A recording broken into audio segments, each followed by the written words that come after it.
how important in your mind is a leader in a team?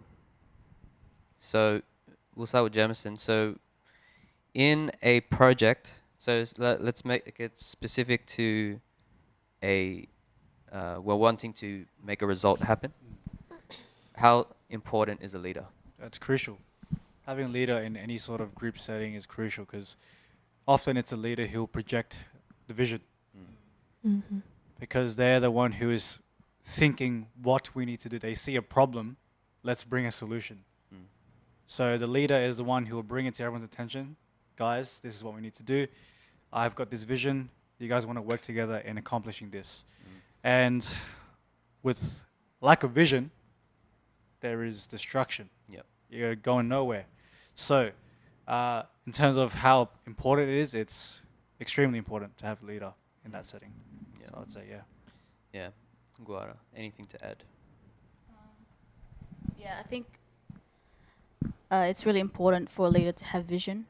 Like, who is confident about the vision as well. Because, like, the people gotta have something to look at to. Like, there is an end goal to this. Like, this is where we're headed. Yeah. And a vision, a leader is confident with the vision that this is where we're heading. This is what steps we gotta take to get to this vision. Let's do it together. Let's make this work. So yeah, I think it's super important for a leader to have a vision, because if they don't have vision, where are you going? You know. So that's all I gotta add, bro. Yeah, Shane. Yeah, like the importance to achieve an outcome, a desired outcome. I think a leader is super important because I feel like a leader can see what a team's strengths are and they can delegate Yeah. rather than someone who's like micromanaging everything and like wanting to take over every like position or role and wanting to do it themselves. There's no point in having a team if you're going to do that. So yeah, I had a boss like that once and I did not want to work after that. So yeah, yeah. And it was just something as simple as like wrapping up cutlery in a napkin, right? It was actually that. So it's like you can't even trust me enough or like delegate me the task of just doing that right. So being able to trust your team and to do it well. And if it's not going well, then like then to be able to confront them about that. So like not just confront, but encourage and be inquisitive, like ask, like, why is there something wrong? Is there something that I can do to help you do this better? Yeah. So yeah, to be able to delegate and know what their team's strengths are. And in order to know what their strengths are, you got to know your team. Yes. Yeah. That's it. Yeah. So, Gerard, so in the context of church, and the leader is the pastor, how important is the pastor's role in the church? Super. So they're the shepherd of the flock that God has assigned. So if you look at how a sheep responds to their shepherd, there's this video on YouTube that you can look up. It's pretty much where these guys are on like a tour, and there's the shepherd tells the people how to call the sheep, and they're all trying the same thing. Sheep, come here, right? And nothing works. The sheep look, but they just go about grazing and eating and stuff. And then lastly comes the shepherd. The shepherd does his call. The sheep all look up and they come to him. So it's so cool. And in terms of the church leadership, that is what is supposed to happen. So they call in the sheep, they cast the vision, and they feed the sheep, they take care of the sheep. So it is absolutely crucial to have a leader who has vision, a leader who has all the qualities that we listed, to be leading the church. Like if the leader doesn't know where he's going, it's the blind leading the blind again. there was a show ages ago where they put a bunch of 10-year-old boys in a house, Yeah. and no adult supervision, no one was there. It just the boys. There was like maybe like 5 or 6 of them, or like maybe 10 of them. I don't know, but it was just a handful of them. And these boys wreaked a havoc in this house. Like there was food for them for days, and they just like they're throwing dirt in the house, ripping up the cushions and stuff.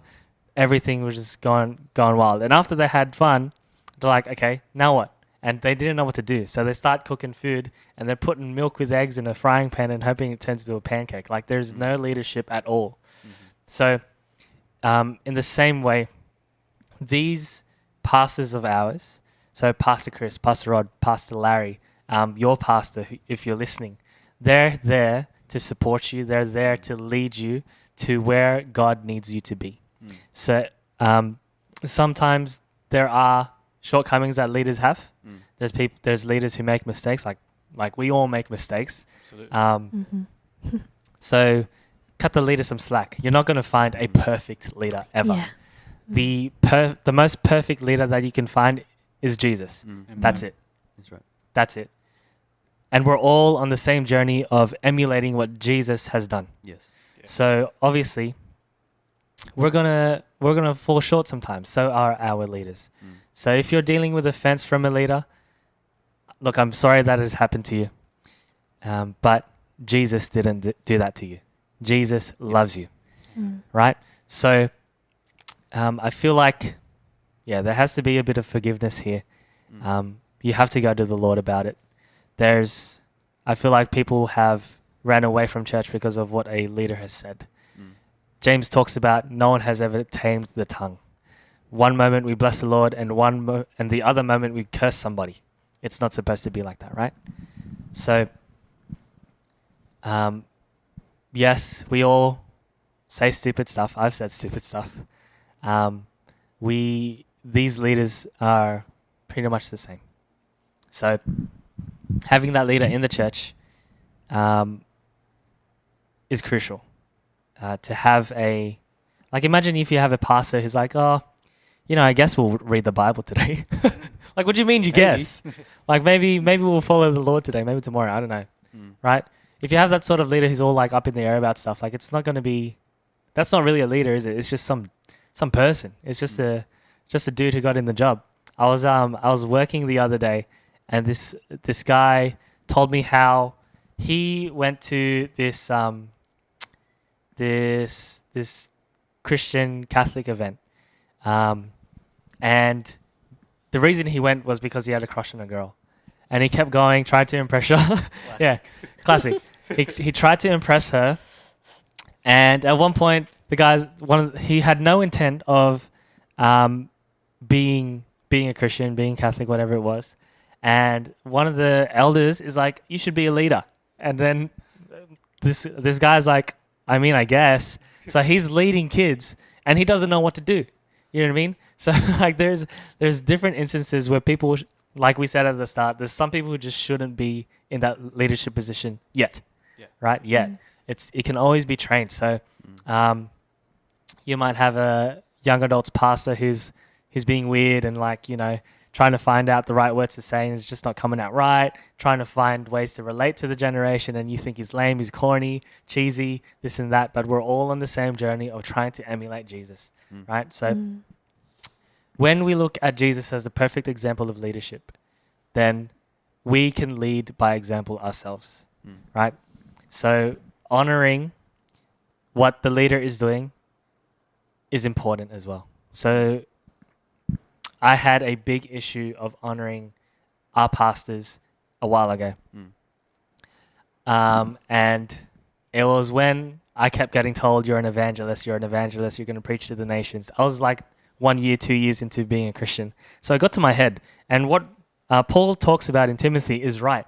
I get super conceited, I get puffed up with pride, and I think I'm better than these leaders, right? So we need to pull pride down and say, you know what, God, this is the leader you've put me under. How can I serve them? So, and that servant is you being a leader. So it's just come full circle again. Mm. So, bottom line is honor your leader, respect him, ask the Lord how you can serve, look for opportunities in the ministry to serve, and that way you can be your own leader as well and follow the footsteps of Jesus. Yeah. Yeah. So, with all of that, I think you've already touched on it. But what is the role of someone under leadership? So obviously, it's not all on the pastor to achieve the outcome. So, what is our role as people under leadership, Jamison? Well, it just depends on what your role is, really. So I think the starting point, understanding or answering that question, is finding out what your role is through God, and also consulting with your leaders. Yep. Because like what Shane was saying, often a leader will be able to see the traits, they'll be able to see your strengths and say, look, you've got potential in doing this. And then they can delegate, they can facilitate you saying, look, I think you'll be great at doing this. Do you want to do that? So as a follower in that position is grabbing hold of that role and doing it with excellence. Yep. Like in this case, we have a media team, you know, like you're in the media team. So in your case, grabbing hold of that responsibility and doing it with excellence, which you do. So yeah, for anyone that is listening, if you want to know what to do in that sense, and you don't know what to do, ask your leader, what Yeah. potential do you see in me? Yeah. Make yourself available. Yeah, as well. make yourself available. And don't just ask your leader, ask God.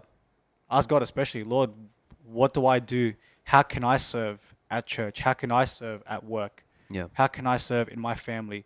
What do you have specifically assigned for me to do? Teach me how to do that with full excellence. Yeah. Holy Spirit, help me, enable me. And He will. Yeah. He will show that to you. And sometimes it takes time Yeah. to reveal because God goes through, you know, processes of character development. And then at the right time, He will reveal it to you. You grab it, you do that thing with excellence.